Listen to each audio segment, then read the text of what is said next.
आज की वीडियो राणा सांगा जी के ऊपर। कौन थे राणा सांगा, क्यों उन्हें इतिहास का सबसे शक्तिशाली राजपूत कहा गया।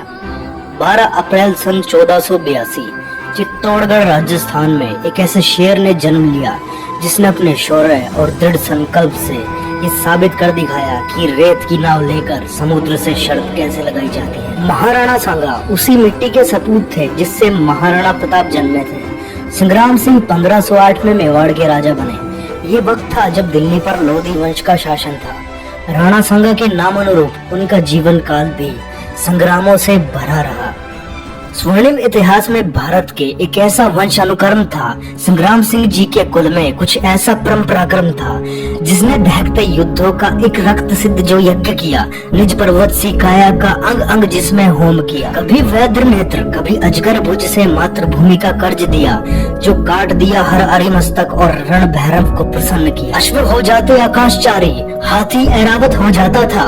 इस संग्राम से संग्राम में हर संग्राम भय खाता था। बाबर के हर मंसूबे पर जो एक वज्रपात कर जाता था, उसकी विजयों का यश कलश कलशों पर चढ़ जाता था। रणभूमि में जो काल स्वरूप अरिमस्तक पर लहराता था, वो विजरत था सो घावों का राणा सांगा कहलाता था। इस संग्राम से संग्राम में हर संग्राम भय खाता था। महाराणा सांगा का राज्य दिल्ली, गुजरात और मालवा के सुल्तानों के राज्यों से घिरा हुआ था। दिल्ली में सिकंदर लोदी, गुजरात में महमूद शाह और मालवा में नसीरुद्दीन खिलजी का शासन था। सिकंदर लोदी, महमूद शाह और नसीरुद्दीन तीनों ने एक होकर राणा सांगा पर धावा बोल दिया। और आपको जानकर हैरानी होगी कि राणा ने इन तीनों की संयुक्त सेना को नाको चने चबवा दिए।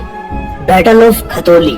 राजस्थानी इतिहास के मुताबिक यह युद्ध सन 1517 में लड़ा गया था और अगर गूगल की माने तो यह युद्ध 1518 में लड़ा गया था।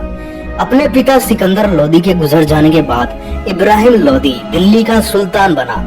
जब राणा सांगा के आक्रमण की खबरें उसके पास पहुंची, तब वो रईसों के विद्रोह को रोकने में लगा हुआ था। उसने एक सेना तैयार की और मेवाड़ के खिलाफ कूच किया। राणा सांगा ने भी राजपूत योद्धाओं की एक बड़ी सेना तैयार की थी और दोनों सेनाएं हरवती की सीमाओं पर खतौली गांव के पास मिली। भीषण युद्ध हुआ। राणा ने अपना एक हाथ गंवा दिया। हाथ कट जाने के बाद भी वो बहादुरी से लड़ते रहे।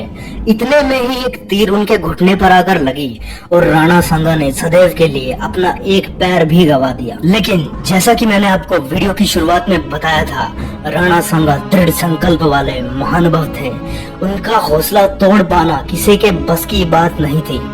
और आपको ये जानकर बड़ा ही आश्चर्य होगा कि एक हाथ और एक पैर गंवा देने के बाद भी राणा लड़ते रहे और सिर्फ 5 घंटों में सुल्तान को उसकी सेना समेत घुटनों पर ला दिया।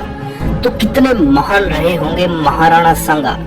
अपनी हार के बाद इब्राहिम लोदी जान बचाकर वहां से भागने में कामयाब हो गया, लेकिन लोदी राजकुमार राणा जी की कैद में फंस गया। कुछ दिनों के बाद राणा ने तरस खाकर उसे छोड़ दिया। रण में राणा ने हाथ पांव गंवा दिए, लेकिन हौसला अभी भी बुलंद था। इस युद्ध के बाद इब्राहिम लोदी के संसाधनों को संघ के साथ समाप्त कर दिया गया ताकि वह कुछ समय के लिए कोई विद्रोह या जंग ना कर सके। लेकिन राणा सांगा के हाथों हार का स्वाद चखने के कारण वो बेइज्जत महसूस कर रहा था। और करे भी क्यों ना, वो अपने बेटे को छोड़कर खतौली के रण में से कायरों की तरह अपनी जान बचाकर जो भागा था, उसके मन में राणा से बदले का भाव जाग उठा था। इस सब के बाद सुल्तान इब्राहिम लोदी ने मेवाड़ पर हमला करने के लिए एक और बड़ी सेना तैयार की, लेकिन एक बार फिर धौलपुर के युद्ध में उसे मुंह की खानी पड़ी। महाराणा संग्राम सिंह सिसोदिया ने मुगलों को नाक रगड़ने पर मजबूर कर दिया था। चले जाते हैं कुछ लोग मगर उनकी रूह जिंदा रहती है, कि चले जाते हैं कुछ लोग मगर उनकी रूह जिंदा रहती है। ऐसे ही कुछ गाथा ये राणा सांगा की तलवार कहती है। ना हो यकीन तो जरा जाकर देखो उस धरती पर, ना हो अगर यकीन तो जरा जाकर देखो उस धरती पर, वो मेवाड़ी राणा के खून की धारा आज भी आग का दरिया बनकर बहती है। मुगल साम्राज्य के संस्थापक बाबर ने अपने संस्मरणों में कहा है कि राणा सांगा हिंदुस्तान के सबसे शक्तिशाली शासकों में से एक थे। राणा और बाबर का संघर्ष 80,000 घोड़े, उच्चतम श्रेणी के 7 राजा, 9 राव और 104 सरदारों व रावल, 500 खूंखार हाथियों को लेकर राणा युद्ध लड़े थे। महाराणा सांगा अपने चरम पर युद्ध के मैदान में 1 लाख राजपूतों का बल जुटाने में निपुण थे।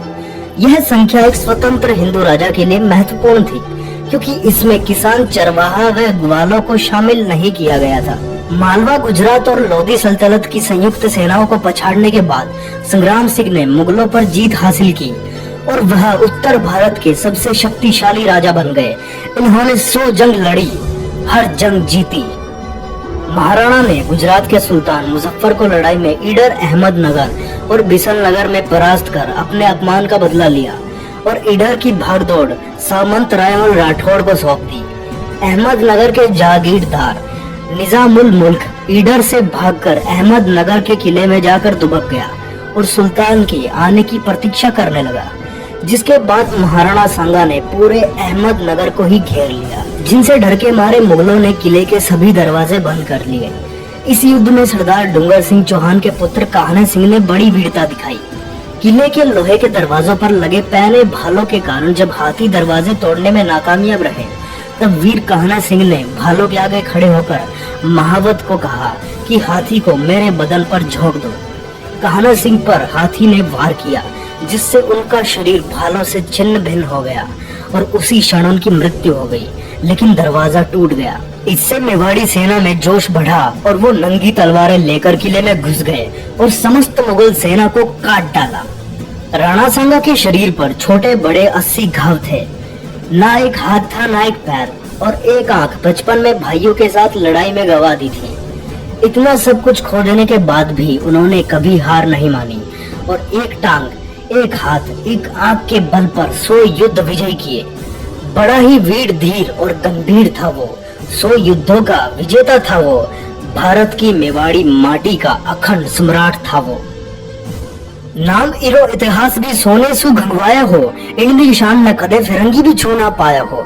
धरती धोरारी सदा अंगारा ही जम्या हो, किणरो नाम लेवा सगला ही अठर राणा सांगा हो। लेकिन किसी ने सही ही कहा है, हमें तो अपनों ने लूटा, गैरों में कहाँ दम था। हमारी कश्ती वहाँ डूबी जहाँ पानी कम था।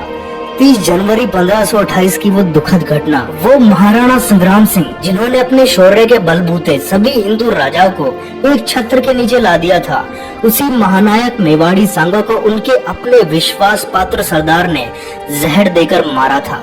वो सांगा जो आंख, हाथ, पांव गवा देने के बाद भी युद्ध लड़ता रहा। अरे वो सांगा जिसने सुल्तानों को उन्हीं की राजधानी में कैद कर दिया था। वो सांगा जिसने मुगलों को 100 बार नाको चने चबवा दिए थे, उनका अंत जहर देकर किया गया। सांगा अमर रहेगा, रणबांका अमर रहेगा। दिल्ली जिसके चरण चूमती, हिंद की माटी जिस पर इठलाती। बप्पा की वो शान था, कुंभा की वो मान था।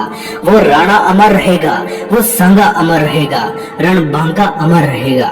100 युद्धों का था वो विजेता, एक में हारा फिर भी न माना। अपनों के द्वारा गया जो मारा, मेवाड़ धरा का राज दुलारा।